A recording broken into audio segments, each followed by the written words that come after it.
Télérama. Twitter surpassera-t-il bientôt Facebook? C'est la question à 20 millions d'euros qui agite en ce moment la toile. Seule certitude pour l'heure, le réseau social a le vent en poupe. Alors qu'est-ce qui vaut cet attrait à Twitter? Et comment tweeter, comme on dit sur la toile? C'est ce que l'on va tenter de vous expliquer.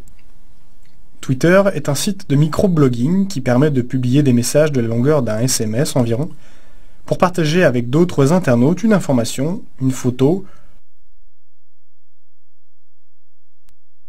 un lien ou même une remarque, tout cela de manière instantanée. Sur Twitter comme sur tout autre réseau social, la première chose à faire une fois inscrit, c'est évidemment de se constituer une liste de contacts, soit en les important directement depuis ses comptes de messagerie par exemple, Yahoo, Gmail, soit en les cherchant directement sur la plateforme Twitter. Une fois ces contacts trouvés, cliquez sur Follow. Dès que l'un de vos contacts poste un message ou vous l'adresse directement, celui-ci se retrouve ensuite publié dans votre fil. Même chose sur la page de votre contact quand c'est vous qui postez le message. Voilà pour le côté technique, mais pour se débrouiller sur Twitter, il faut aussi maîtriser quelques codes. Dans un message, par exemple, un dièse avant un sujet permet de s'inscrire dans une conversation commune à plusieurs internautes.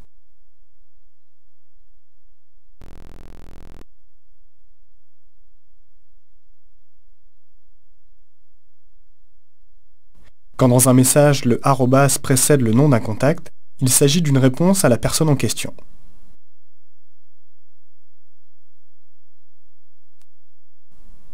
De la même manière, les initiales RT, pour retweet, désignent un message que l'on fait suivre. Enfin, quand quelqu'un demande à être contacté par DM, Direct Message, cela signifie qu'il souhaite une réponse privée. Finalement, après toutes ces considérations, à quoi peut bien servir Twitter, vous direz-vous? Eh bien, cela permet de rentrer en contact avec des personnes qu'il serait par exemple impossible de suivre autrement. Un exemple, le réalisateur américain David Lynch, qui converse chaque jour avec ses suiveurs sur ses projets actuels, donne des détails sur son emploi du temps et qui n'oublie jamais de leur souhaiter un bon week-end ou une bonne journée. Idem avec la chanteuse Lily Allen, qui tient ses fans informés en temps réel de toutes ses activités, même à l'autre bout du monde. Mais Twitter a aussi une vraie utilité en termes d'information pour un journaliste, par exemple. Sa dimension sociale et l'instantanéité des publications en fait un outil de communication multimédia ultra réactif. Twitter permet de suivre en direct une conférence ou un événement via les messages de quelqu'un qui y assiste et qui poste en temps réel. Pas encore convaincu?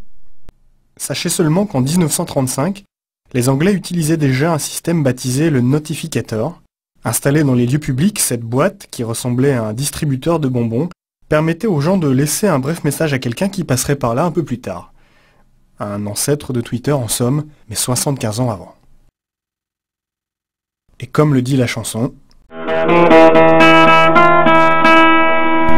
me tweete pas, il faut m'oublier. Ça fait 19 fois que tu me retweets ce truc-là. Je ne suis pas intéressé, ton buzz on n'y croit pas. Y en a plus qu'assez, tu es lourd d'être là. Ne me tweet